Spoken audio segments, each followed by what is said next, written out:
Marcus Chen stood at the floor-to-ceiling windows of his mansion, watching the iron gates swing open. 15 years. That's how long it had been since he'd seen most of these faces approaching his front door. The irony wasn't lost on him. They were walking through gates worth more than his parents' entire house, coming to him. But 15 years ago, he was 20, and desperate for their acceptance. The memory hit him like a physical blow. The Johnson family resort in the Catskills, where the Chen family had gathered every summer for decades. That last reunion, Marcus had driven up from the city with hope blooming in his chest. He'd just landed his first real job at a startup, finally had something to prove he wasn't the failure they thought he was. "Marcus is here," his cousin Jenny had whispered to her mother, loud enough for half the family to hear. "I thought Mom said he wasn't coming anymore." The conversations had died as he walked into the main lodge. 37 members of the Chen extended family, and the silence that followed his entrance was deafening. His aunts busied themselves with dishes that didn't need adjusting. His uncles found sudden interest in their phones. His cousins, kids he'd grown up with, played with, shared secrets with, avoided eye contact. Only his younger sister Maya had hugged him, and even then, it was quick, apologetic. "You look thin," his mother had said instead of hello. "And what's with the earring? Very unprofessional." His father hadn't even acknowledged him. The weekend had been torture. Seated at the kids' table despite being 20, while his 18-year-old cousin David got to sit with the adults because he was pre-med at Johns Hopkins. Excluded from the golf foursome, left out of the traditional fishing trip. When Uncle Robert asked what he was doing with his life, Marcus had mentioned his job at the tech startup. "Tech," Uncle Robert had scoffed. "What happened to medical school? Your parents sacrificed everything to give you opportunities." "I'm happy with my choice," Marcus had said quietly. "Happy doesn't pay back student loans," Aunt Linda had added, "and it certainly doesn't make your parents proud." But the real blow came Sunday morning. Marcus had woken early, found his parents and Uncle Robert on the deck, drinking coffee and speaking in low voices. "Embarrassment to the family name," his father was saying. "First the gay thing, now this artistic nonsense. We raised him better." "Maybe it's a phase," his mother replied. "The job, I mean. Obviously the other thing." She'd made a disgusted sound. Uncle Robert had shaken his head. "Some people are just determined to disappoint. Look at his cousin Jerry. Dropped out, became a musician. Now he's 35, living in his parents' basement." "At least Jerry isn't flaunting his lifestyle," his father had muttered. "Marcus brings those friends around, makes everyone uncomfortable." Marcus had stood frozen in the doorway. Those friends were David and Alex, his roommates. David was getting his PhD in computer science. Alex was a lawyer. They were good people who'd become his chosen family when his real family made it clear they found him lacking. His mother had noticed him standing there. Instead of embarrassment or apology, her face had hardened with resolve. "Marcus, we need to talk." The conversation that followed was brief and brutal. The family had discussed it. These reunions were about celebrating the family's achievements, maintaining traditions, setting good examples for the younger generation. Marcus's presence was disruptive. His lifestyle choices and career path weren't aligned with the family's values. "You're not welcome anymore," his mother had said with surgical precision. "Not until you get your life together and stop embarrassing us." That afternoon, Marcus had packed his car and driven back to the city, watching the resort disappear in his rearview mirror. He never imagined he'd see them again, certainly not like this. 5 years had passed since the Catskills. Marcus sat in his cramped startup office at 2 a.m., debugging code that would eventually become the foundation of his fortune. His phone buzzed, a Facebook notification he almost ignored. Jenny Chen had tagged him in a photo. His finger hovered over the notification. He'd stopped checking social media regularly after the reunion, couldn't bear seeing the family updates that no longer included him. But curiosity won. The photo loaded slowly on his ancient laptop. The Johnson Resort again. The entire extended family arranged in their traditional pyramid formation on the lodge steps. 36 smiling faces. His parents front and center, arms around Maya, who wore a white graduation cap. His little sister had finished nursing school. The caption read, "Annual Chen Family Reunion," celebrating Maya's graduation and Uncle Robert's retirement. So blessed to have such an amazing family. Chen strong. Yrs family first. Marcus stared at the screen. They looked happy. Complete. Like they'd never even noticed his absence. He scrolled through the comments. Dozens of congratulations, heart emojis, memories of previous reunions. Aunt Linda had posted a video tour of the lodge, the same rooms where he'd felt so unwelcome. Uncle Robert had shared a photo of the golf foursome, his father, his male cousins, now including 18-year-old Tommy, who'd just started college. The replacement had been seamless. Marcus's phone rang, jarring him back to reality. David, his roommate and business partner. "Still at the office? Dude, you need to sleep." "Just saw something that pissed me off," Marcus said, closing the laptop. "Family stuff?" Marcus had told David everything after that last reunion, about the whispers, the exclusion, his mother's cold dismissal. David had been furious on his behalf, had wanted to drive up there and confront them. Marcus had stopped him then, said it wasn't worth it. "They had another reunion. Maya graduated." "Did they invite you? What do you think?" David was quiet for a moment. "I'm sorry, man." But Marcus wasn't looking for sympathy anymore. Something had shifted as he stared at that photo. For 5 years, he'd told himself he was better off without them, that their rejection had freed him to become himself. But seeing their joy, their completeness without him, revealed a truth he'd been avoiding. They hadn't just excluded him from one event, they'd erased him from their entire narrative. Over the next weeks, Marcus found himself digging deeper into their digital lives. Instagram stories from Cousin David's wedding last year, an elaborate affair at the Plaza Hotel that Marcus had never heard about. Facebook albums from Uncle Robert's surprise birthday party. Christmas morning photos at his parents' house. The mantle decorated with family pictures that stopped including him after 2008. The final straw came when he discovered Maya's wedding announcement in their hometown newspaper. She was marrying her college boyfriend next summer. The engagement party photos showed the whole family at some fancy restaurant, raising champagne glasses, his parents beaming with pride.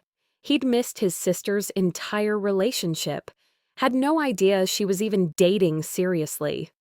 Marcus closed his laptop and made a decision that would change everything. He was tired of being the family ghost, the cautionary tale they whispered about. Tired of pretending their abandonment hadn't gutted him. They'd chosen to build their family story without him. Fine. He'd build something so spectacular that they'd spend the rest of their lives knowing exactly what they'd lost. If they ever came crawling back, and Marcus suspected they would eventually, he'd make sure they understood the true cost of their conditional love. 10 years after his exile, Marcus stood in the marble foyer of his new mansion, watching movers position a Steinway grand piano in the music room. The irony wasn't lost on him. His family had mocked his artistic pretensions. Yet here he was, successful enough to own a concert-quality instrument he'd probably never play. The house was obscene in its grandeur. 15,000 square feet of spite architecture perched on 12 acres in Greenwich's most exclusive enclave. The kind of address that appeared in society magazines, the kind of wealth that made people whisper with envy instead of disdain. Mr. Chen? His assistant, Sarah, appeared with a tablet. The security system installation is complete. The landscaping crew will finish the gardens tomorrow, and Architectural Digest wants to schedule the photo shoot for next month. Marcus nodded, walking toward the floor-to-ceiling windows that overlooked his infinity pool. Beyond it, the Long Island Sound sparkled in the afternoon sun. His neighbors included hedge fund billionaires, tech moguls, and old money families whose names graced museum wings. The Chen family would have killed to vacation at Betrayal. Places like this, let alone live here. His company, Chen Digital Solutions, had gone public 18 months ago. The IPO had made him worth $52 million overnight. Not bad for someone pursuing artistic nonsense. The media attention had been swift and relentless. Forbes featured him in their 30 Under 30 retrospective. TechCrunch profiled his journey from small-town dreamer to Silicon Valley sensation. The Connecticut Post, his hometown newspaper, had run a glowing feature about the local boy made good. Marcus had carefully orchestrated every interview, every photo opportunity. He'd mentioned his Connecticut roots, his traditional family background, even posed for pictures at his old high school. The breadcrumbs were laid perfectly. Anyone from his past who cared to look would find him easily. He'd hired Consuela and her team to maintain the house. Former staff from the Four Seasons, they understood discretion and excellence. James, his security chief, was a former Secret Service agent who'd installed cameras at every entrance, sensors along the perimeter. Marcus wanted to know the moment anyone approached his property, because he was certain they would come, not out of love or genuine desire to reconnect. Marcus understood his family too well for such delusions. They would come because success was the only language they truly spoke, and he'd finally learned to speak it fluently. His phone buzzed. A Google alert for Marcus Chen Greenwich. Another society page mentioned he'd donated $1 million to the local children's hospital, enough to get a wing named after him. The Chen Pediatric Center would be unveiled next month with a gala that would attract Connecticut's elite. The beautiful part was that he genuinely cared about the cause. His success hadn't just been about revenge, it had opened doors to make real differences. He funded LGBTQ+ youth programs, supported tech education in underserved communities, mentored kids who reminded him of his younger self. The work gave him purpose beyond proving his family wrong.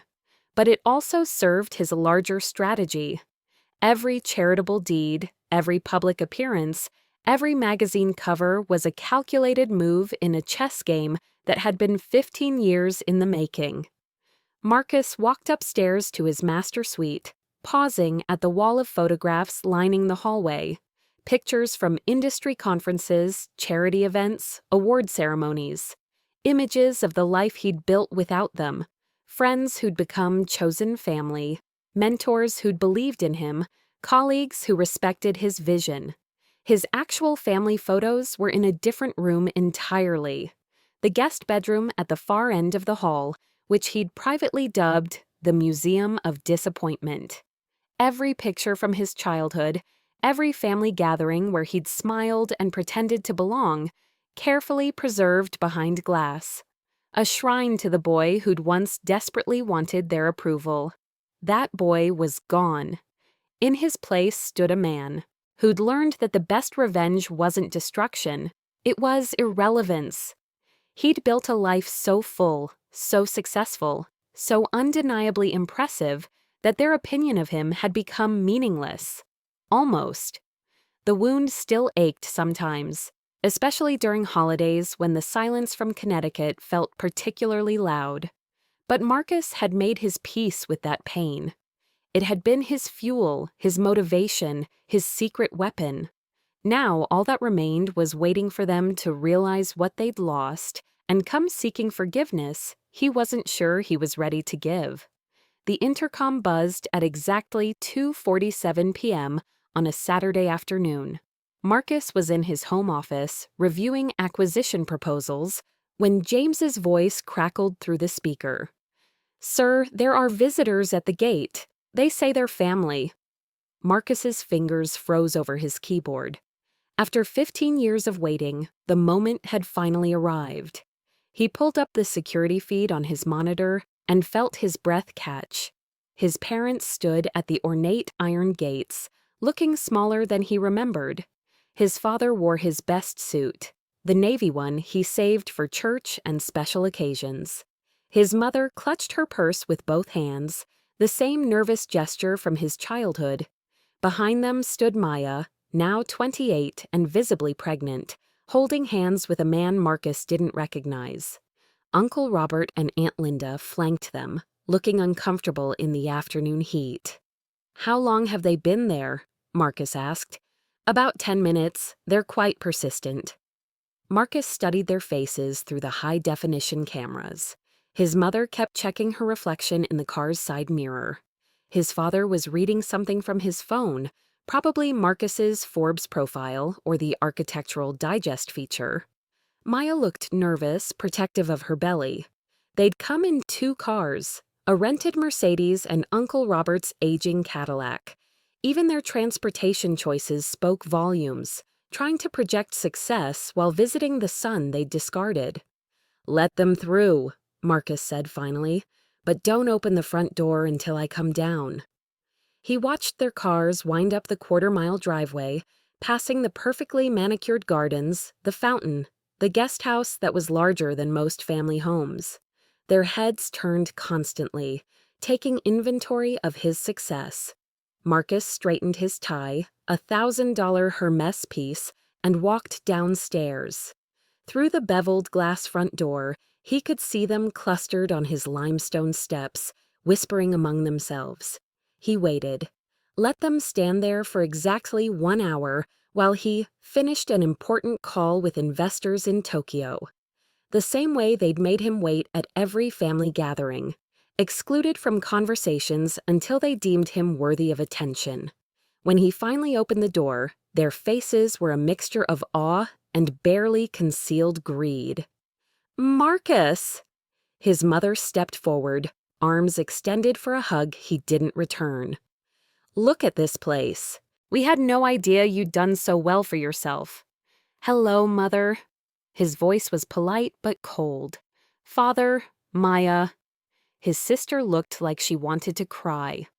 "Marcus, I've missed you so much. I tried to find you after college, but..."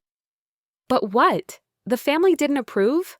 Marcus stepped aside, gesturing them into the foyer. "Please, come in." They entered his home like tourists in a museum, necks craned upward to take in the coffered ceiling, the crystal chandelier, the original Monet hanging above the console table. Uncle Robert actually took photos with his phone. "This is incredible," Aunt Linda breathed. "How much did this place cost?" "Enough," Marcus replied. He led them to the formal living room, where they perched uncomfortably on furniture worth more than their annual salaries. "Coffee? Tea? I have an excellent wine collection if you prefer." "Coffee would be lovely," his mother said, then immediately began her pitch. "Marcus, we came because we've been thinking about you so much lately. Seeing all these articles about your success, we realized how foolish we were to lose touch." "Lose touch?" Marcus repeated the phrase slowly. "Is that what we're calling it?" His father cleared his throat. "Son, we know there were some misunderstandings in the past." "Misunderstandings?" Marcus's voice sharpened. "You told me I wasn't welcome at family reunions until I stopped embarrassing you. That seems pretty clearly understood to me." The room fell silent. Maya's husband, introduced as Brad, an accountant, looked like he wanted to disappear into the sofa. "We were wrong," Maya said quietly. "I was young and stupid, and I should have stood up for you. But we can fix this now. We want you back in the family." "How generous of you." Marcus sat in the wingback chair across from them, assuming the position of power. And what exactly prompted this change of heart? Was it the Forbes cover, the TechCrunch interview, or perhaps the Architectural Digest spread? Uncle Robert shifted uncomfortably. We're proud of what you've accomplished. Now you are. Marcus leaned forward. Where was this pride 15 years ago? Where was it when I was building my first company? When I was struggling, working 20-hour days, sleeping on office floors? We didn't know, his mother began. You didn't know because you didn't want to know. You wrote me off as a disappointment and moved on with your lives. Marcus gestured around the opulent room. But now that I have money, suddenly I'm family again. It's not about the money, his father protested. Marcus laughed, a harsh sound that echoed off the marble floors. Really? Then why didn't you come looking for me 5 years ago? 10 years ago? Why now? Exactly 3 weeks after Connecticut Magazine featured me on their cover as Entrepreneur of the Year. No one answered. I know about every reunion I missed, Marcus continued. Every birthday, every wedding, every celebration you had without me. I know about Maya's engagement party at Romano's, Uncle Robert's retirement celebration, Cousin David's baby shower. Should I continue? Maya started crying. We thought you hated us. I did hate you, for a long time.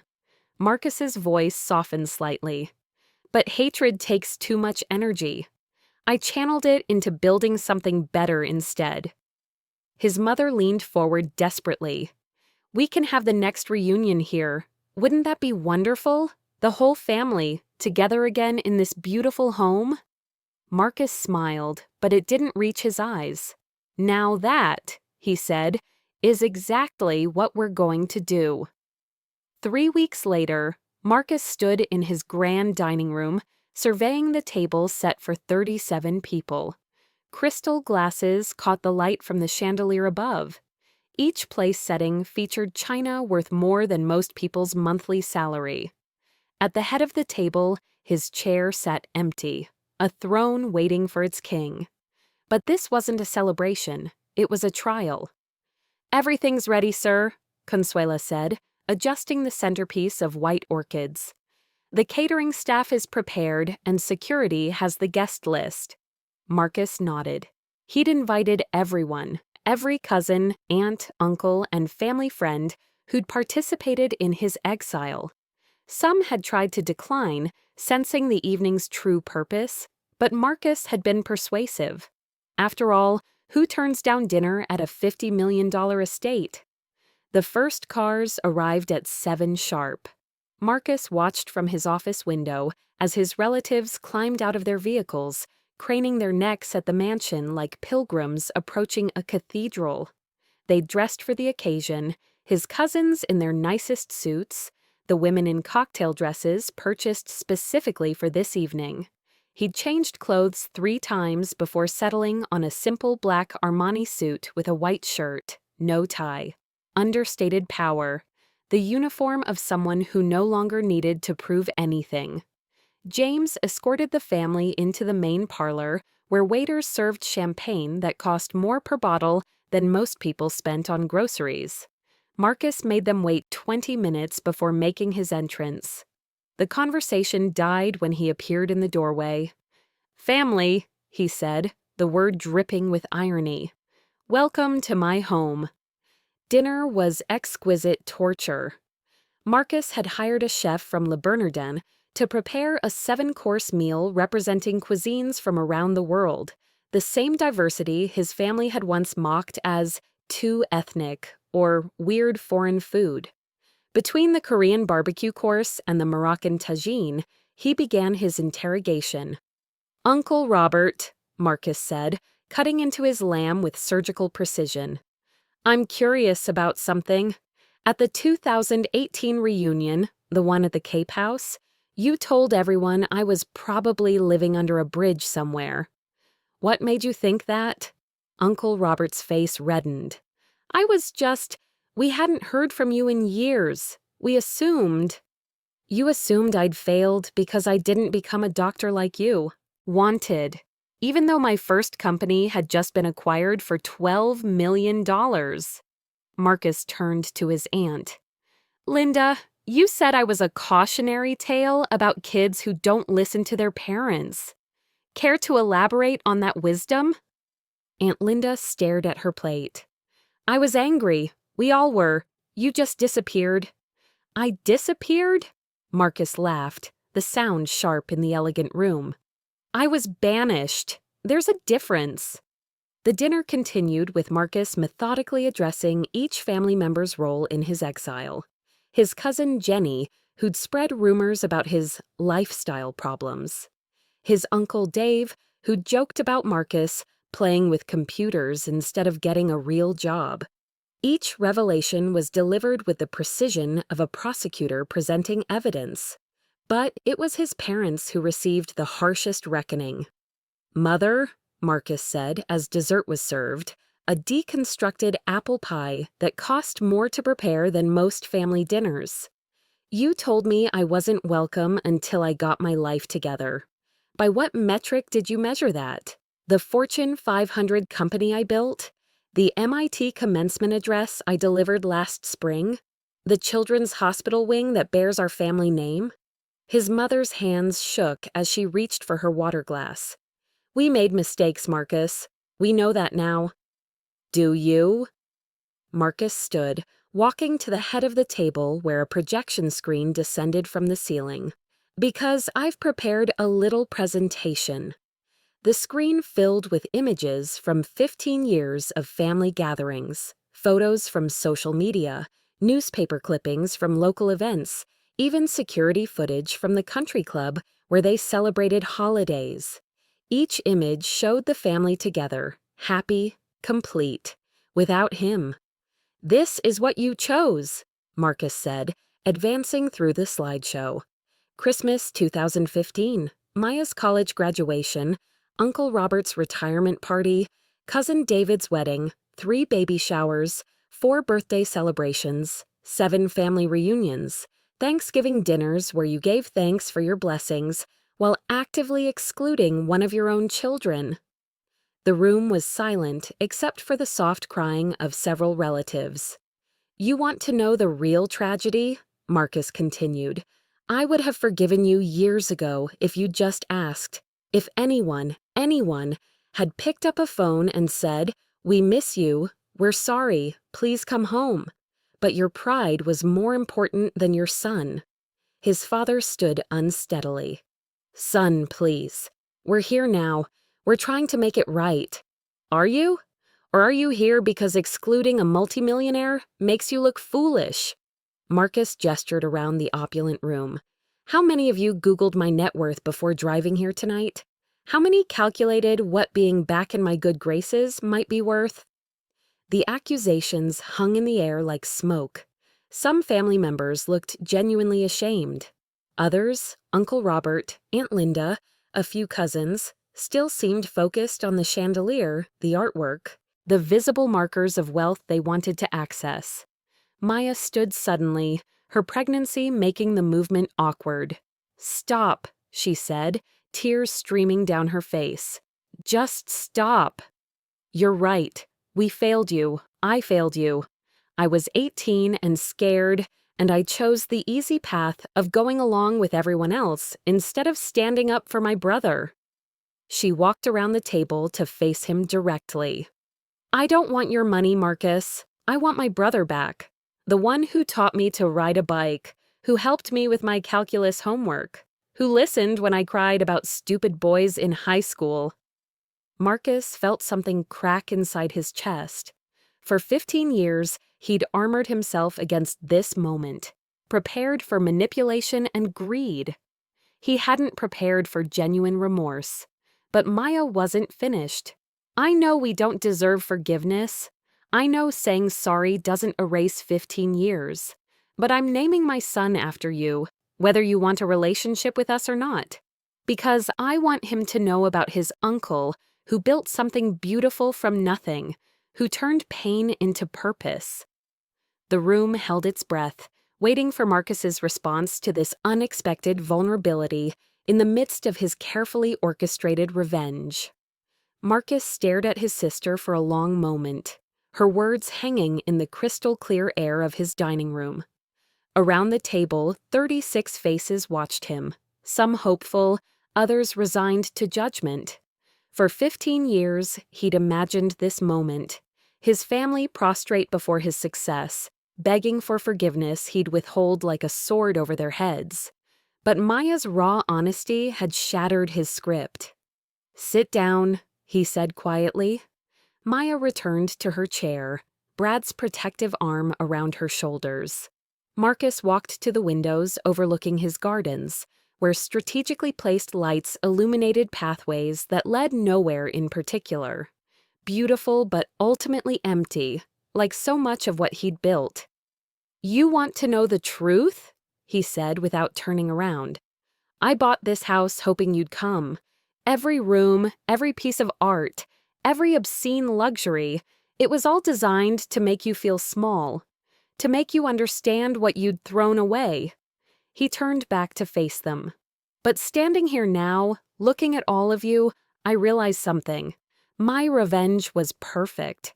I became everything you claimed to value. Wealthy, successful, respectable. I proved you wrong about every assumption you made about my life." His voice grew stronger, and it was completely hollow. Uncle Robert cleared his throat. "Marcus, we understand if you can't forgive us, but..." "But what? You'll take whatever relationship I'm willing to give?" Marcus laughed bitterly. "Half of you are still calculating how to benefit from knowing me. I can see it in your eyes." He was right. Aunt Linda kept glancing at the artwork. Cousin David had been taking photos all evening. Several relatives had already asked about investment opportunities and whether he needed any legal or accounting services. "But not all of you," Marcus continued, his gaze settling on Maya, then his parents, then a few cousins who'd sat in uncomfortable silence all evening. "Some of you actually seem to understand what you lost." He made a decision that surprised even himself. "Here's what's going to happen. Anyone who wants a relationship with me, a real relationship, not a financial arrangement, can stay. We'll start over, not as the family that rejected me, but as people who choose to know each other." Marcus gestured toward the door. "Everyone else can leave now. Take your phones full of photos, go home, and tell your friends you had dinner at the mansion. Enjoy the story, but don't contact me again." The sorting was swift and brutal. Uncle Robert and Aunt Linda left immediately, muttering about ungrateful and too good for his family. 3 cousins followed, clearly disappointed that proximity to wealth hadn't translated into personal benefit. But others remained. His parents, Maya and Brad, cousin Jenny, who'd apologized tearfully for her teenage cruelty, Uncle Paul, who'd been quietly ashamed all evening, and surprisingly, his grandmother Chen, who was 92 and had said nothing all night but refused to leave. "Nai nai," Marcus said in Mandarin, kneeling beside her chair. "Why did you stay?" "Because," she replied in accented English, patting his cheek with a weathered hand, "I never stopped loving you, foolish boy. I just got too old to fight the others." The revelation hit him like a physical blow. His grandmother had been neutral during his exile, but he'd assumed that meant complicity. Instead, it had been the silence of someone too frail to oppose the family's collective decision. "I kept all your newspaper clippings," she whispered, "bragged about you to the ladies at Mahjong. They think I'm lying about having such a successful grandson." Marcus felt tears threatening for the first time in years. The evening ended differently than he'd planned. Instead of triumphant solitude, he found himself in the kitchen with the remaining family members, sharing leftover dessert and tentative conversation. Maya asked about his work, genuine curiosity, not networking. His father apologized not just for the exile, but for the years of pressure that had preceded it. It wasn't redemption, it wasn't even forgiveness, not yet, but it was a beginning. 2 months later, Marcus stood in the same foyer where he'd first welcomed his family back, but this time he was leaving. The mansion was beautiful, perfectly appointed, and utterly wrong for the life he wanted to build. He'd decided to sell it, use the proceeds to expand his foundation's work. His new home was smaller, warmer, designed for connection rather than intimidation. Maya and Brad would visit after the baby was born. His parents had invited him to Thanksgiving, a genuine invitation this time, not an obligation. Some bridges couldn't be rebuilt. Uncle Robert had sent a lawsuit-threatening letter about family defamation. Several cousins had sold their dinner photos to gossip blogs. But the family members who remained in his life had proven their sincerity through patience, through showing up without expectation of reward. Marcus locked the mansion's front door for the final time and walked to his car. The security gates opened automatically, then closed behind him with a soft, electronic whisper. He'd spent 15 years building walls to keep his family out. Now, finally, he was ready to build something worth letting them into.